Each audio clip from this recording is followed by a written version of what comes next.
सत्य की खोज से जुड़े हुए सभी साधकों का हार्दिक अभिनंदन।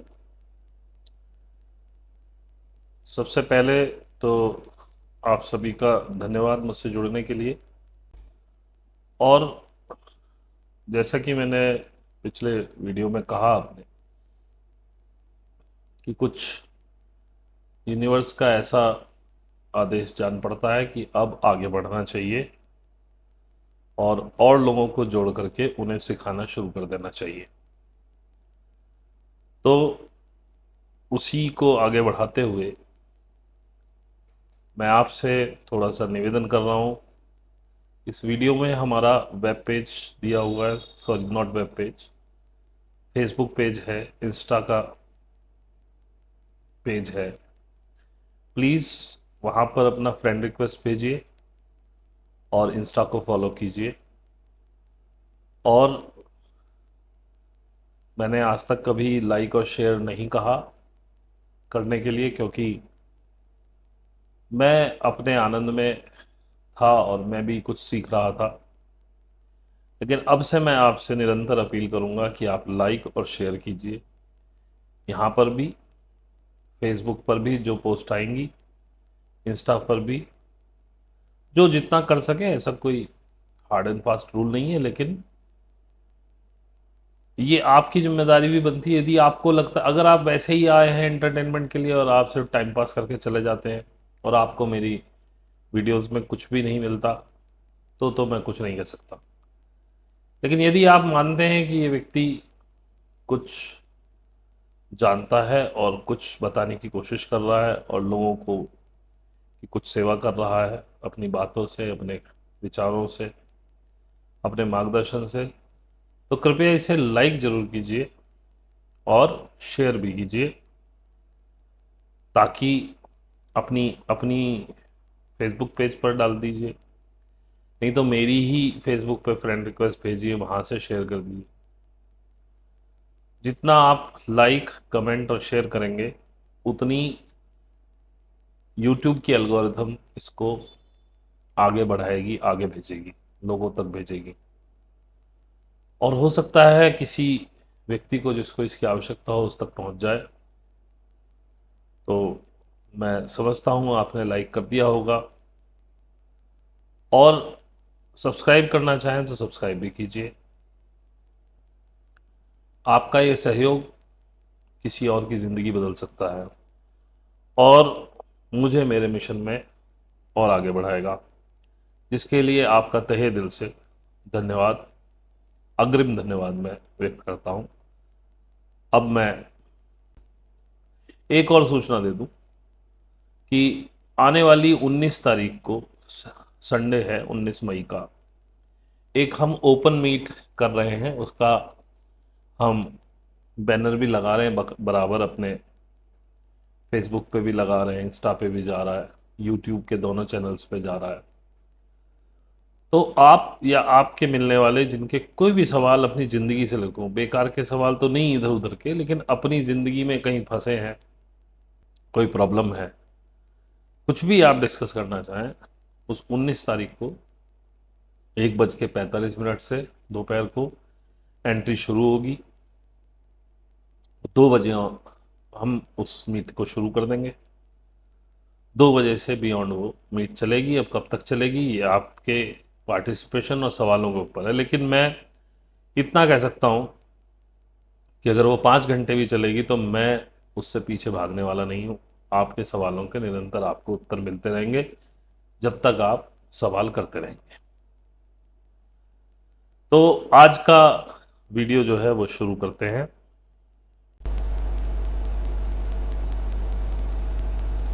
अब तुम लोग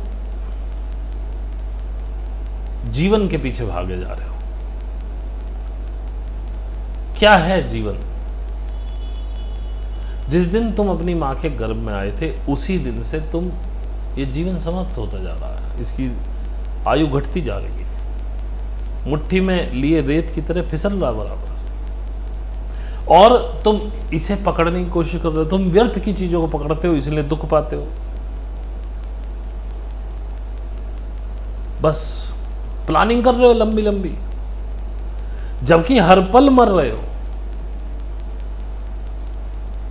इसीलिए भ्रमित हो, इसीलिए दुख है, क्योंकि ऐसी चीज को पकड़ रहे हो जो निरंतर छूटी जा रही है, वो पकड़ में आने नहीं वाली नहीं। लोग वो हैं जो मृत्यु को पकड़ रहे हैं, जो मृत्यु को जी रहे हैं पल पल, कि भाई कल भी अभी आ जाए, एक क्षण बाद। वो कभी भ्रमित नहीं होते हैं। वो व्यर्थ की चीजें पकड़, उन्होंने सच्चाई पकड़ रखी है। मृत्यु आनी है, मृत्यु है भाई, मृत्यु को उपलब्ध होना है। तो फिर बिना मतलब के झगड़ों से बच गया। ये इकट्ठा कर लूँ, वो इकट्ठा कर लूँ, ये खा लूँ, वो पहन लूँ, बच्चों को ये दे दूँ, खुद को ये ले लूँ। निमट गया उसका सारा खेल, क्योंकि वो उसे पता है मृत्यु सत्य, कुछ साथ जाने वाला नहीं, तो वो आसक्त नहीं होता किसी। लेकिन तुम हमेशा उल्टा सीधा जीते हो। तुम्हें जीवन पकड़ना है, अभी पैसे इकट्ठे कर लूँ, बच्चों को सेट करना है, बीवी को गहने बनवाने, मकान बनवाने, एक अपना, 2 बच्चों के बनवाने, जैसे सदा सदा के लिए यहीं रहने वाले हो। कोई पूछेगा भी नहीं तुम्हें, कोई तुम्हारा नाम भी याद नहीं रखेगा। आज मैं हूं, मुझे मेरे तड़ बाबा तक का नाम याद है। मेरे पिता स्वर्गीय श्री अरुण कुमार शर्मा, मेरे दादा स्वर्गीय श्री नानक चंद शर्मा, मेरे परदादा स्वर्गीय श्री शंभुदयाल शर्मा, मेरे तड़दादा स्वर्गीय श्री कूड़ेमल शर्मा। इसके आगे का मुझे भी नहीं पता। इसके आगे शायद मैंने कहीं अपना वो पढ़ा था, तो रामभूल थे, रामभूल के आगे नहीं पता। और मुझे अपनी पीढ़ी से उम्मीद, जो मैंने पैदा की है, वो पीढ़ी जो आई है मेरे से अगली, उससे ये भी उम्मीद नहीं कि वो अपने तड़वावा तक भी याद रखे। और याद भी रख लिए नाम। मैंने कूड़ेमल जी को नहीं देखा, मैंने अपने पड़बाबा जी तक को देखा है। अब मेरे बच्चों ने अपने बाबा पड़बाबा कुछ भी नहीं देखे, उनको तो पता ही नहीं वो क्या है। बेशक वो नाम एक याद कर लें, लेकिन मेमोरी में कुछ नहीं है। ऐसे ही मैं भी भुला दिया जाऊंगा। ये बच्चे हैं, जब मैं मर जाऊंगा ये थोड़ा बहुत याद कर लेंगे। यदि इनके बच्चे हो गए मेरे सामने, उनकी याद कायम रही, थोड़ा बहुत वो याद कर लेंगे। लेकिन अगर उनके आने वाली पीढ़ी, उसके लिए मैं कुछ नहीं हूँ। ऐसी तुम भी भुला दिए जाओगे, कोई याद नहीं रखने वाला तुमको। और तुम पता नहीं क्या क्या इकट्ठा करके दे के जाना चाहते हो। मेरे पड़बाबा ने बहुत सारी जायदाद बनाई, बड़ी मेहनत से बनाई। नौकरी करते हुए अपना बिजनेस शुरू किया था। मेरे दादा ने बेच दी काफ़ी सारी, थोड़ी बहुत मेरे पापा ने बेच दी। हमारे पास क्या है? हालांकि बहुत कुछ है, लेकिन उसके हिसाब से देखें तो कुछ भी नहीं बचा। और क्या भरोसा मैं बना दूं, मेरे बच्चे बना दें। तो इनको पकड़ने की कोई आवश्यकता नहीं। अपने तन पे खाया नहीं, वही जैसे मैंने कहा, ईंधन मत बनो। मैंने पीछे वो कहानी सुनाई थी लाओ त्से की। अगर तुम सीधे रहे तो काट दिए जाओगे, फर्नीचर बन जाएगा तुम्हारा। और लोग तुमको सीधे करने में तुले हुए हैं, ऐसे मत करो, वैसे मत, अनगढ़ रहो। प्रकृति की कोई चीज़ सीधी सादी एक रेखा में नहीं बनती है, वो हमेशा टेढ़ी मेढ़ी चीज़ बनाती है। कोई भी चीज़ देख लेना, पहाड़ देख लेना, पेड़ देख लेना, पेड़ों को अगर तुम ना तराशो तो वो सीधे भी ना हो। अब आप कहोगे जी बांस सीधा होता है, यूकेलिप्टस का पेड़ सीधा होता है। बिल्कुल सीधे ये कभी नहीं होते। ठीक है, उनकी संरचना ऐसी है कि वो लंबे लंबे होते हैं।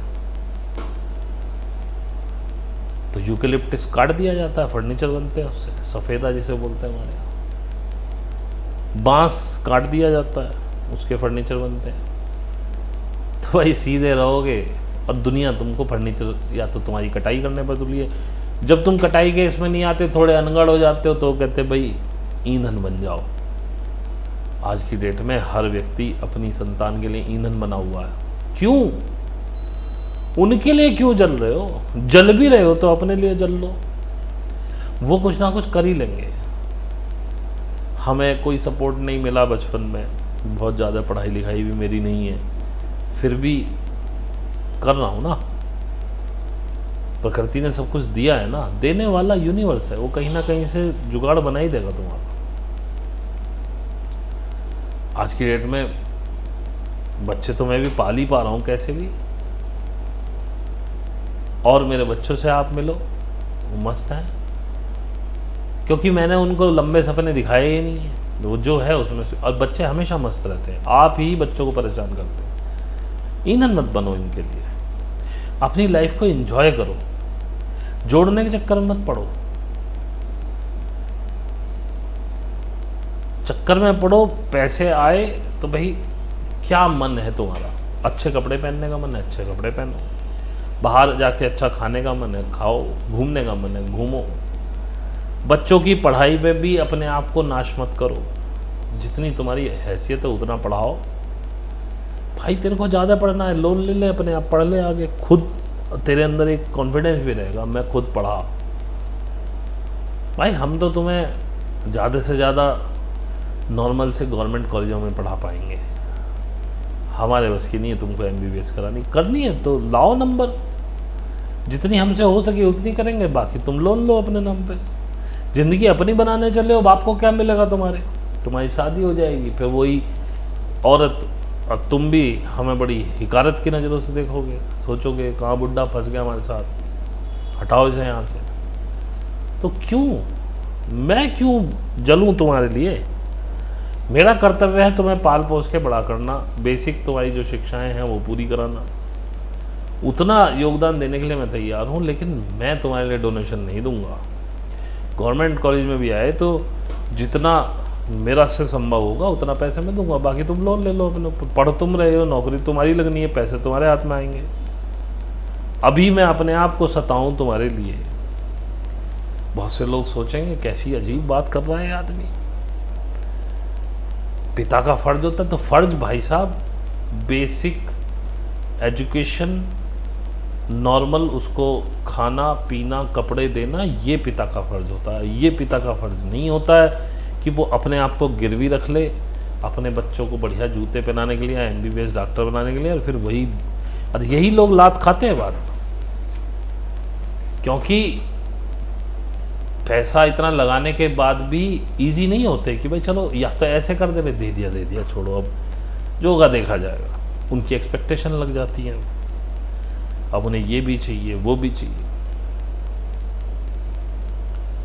क्या कर सकते हैं। तो भाई ईंधन मत बनो, फर्नीचर मत बनो।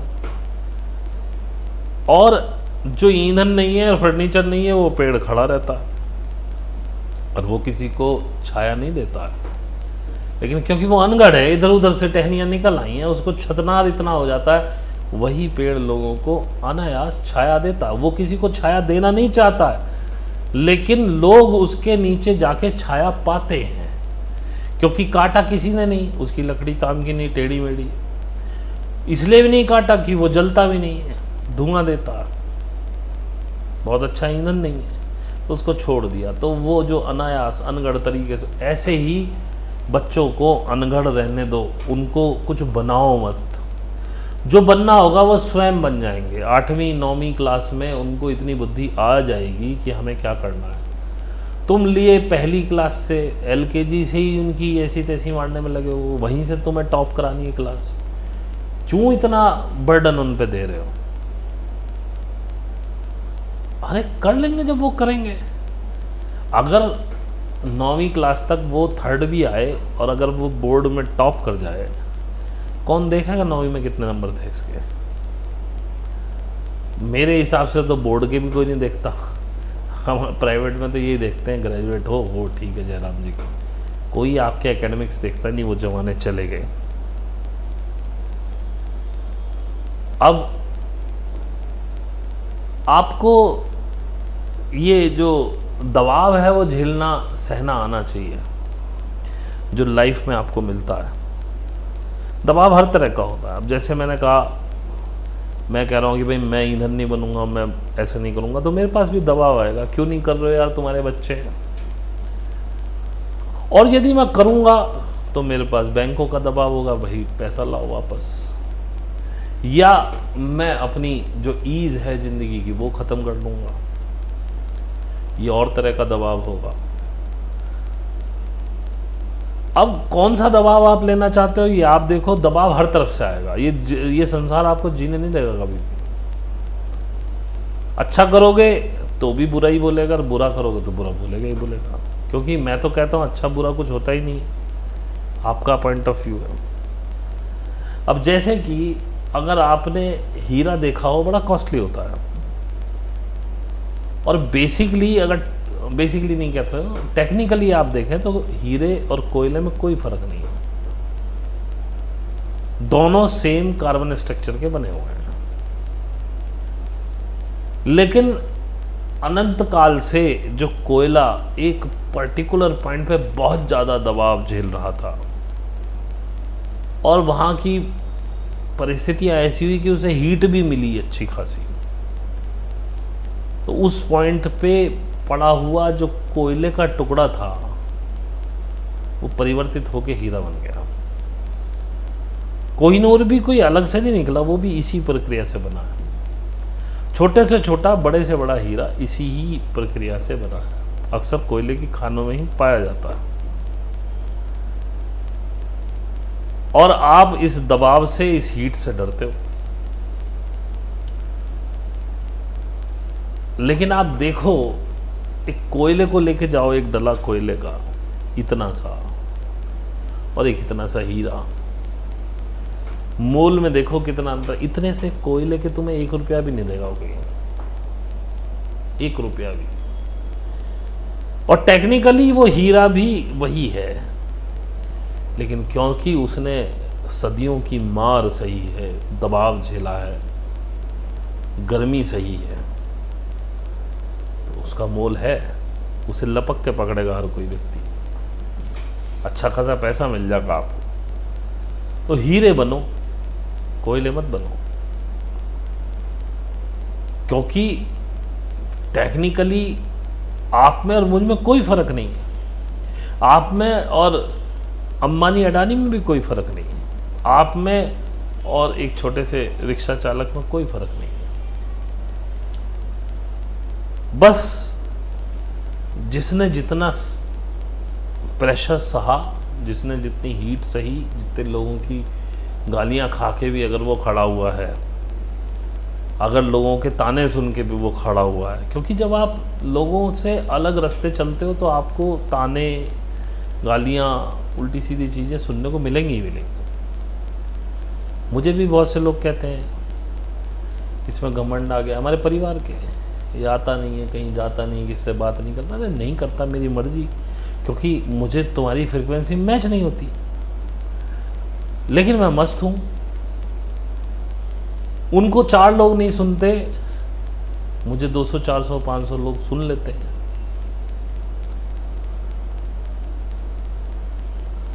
तो मुझ में उनमें फ़र्क क्या है, तुम में मुझ में फ़र्क क्या है? कुछ भी नहीं। टेक्निकली हम एक ही उन्हीं पंच तत्वों से बने हुए हैं,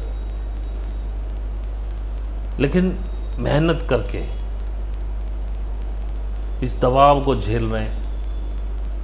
साधना में भी दबाव बहुत पड़ता है, शरीर पे भी, वो सब झेल रहे हैं और आगे निकल रहे हैं। आप मुझे सुन रहे हो, क्योंकि यदि आपको आगे जाना है तो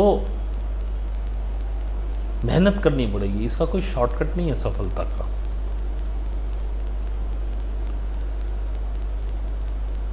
अक्सर तुमने देखा होगा कि जो अपने बॉस की चाटुकारिता में लगे रहते हैं एम्प्लॉयज़, बड़ी जल्दी तरक्की पा लेते हैं, बहुत आगे निकलते हैं, और उनको मज़ा आता है कि देखो हम, अब उनको आदत पड़ जाती है चाटुकारिता की। लेकिन एक सीमित लेवल है आगे बढ़ने का। एक समय के बाद वो चाटुकारिता ही उनकी देखा जाए तो मतलब दूसरी तरफ जाने लगती है, सो उनको लाभ नहीं होता, नुकसान ही होता है। मैं देख रहा हूँ अपने ऑफिस में भी बहुत से लोग थे, बहुत से लोग हैं जो चाटुकार थे या चाटुकार हैं। एक लेवल तक तो वो पहुँच गए, लेकिन अब उस लेवल की जो रिक्वायरमेंट है वो फुलफिल नहीं कर पा रहे, क्योंकि उन्हें चाटुकारिता के अलावा कुछ आता ही नहीं। अब तब तो चल गया, कभी बॉस ने बचा लिया, कभी किसी ने बचा लिया, लेकिन अब जब एक सिचुएशन पे पहुंच गए, एक लेवल पे पहुंच गए, अच्छा खासा पैसा तुमको कंपनी दे रही है, तो कंपनी डिमांड कर रही है लाओ भाई। नहीं दे पा रहे क्योंकि आता ही कुछ नहीं।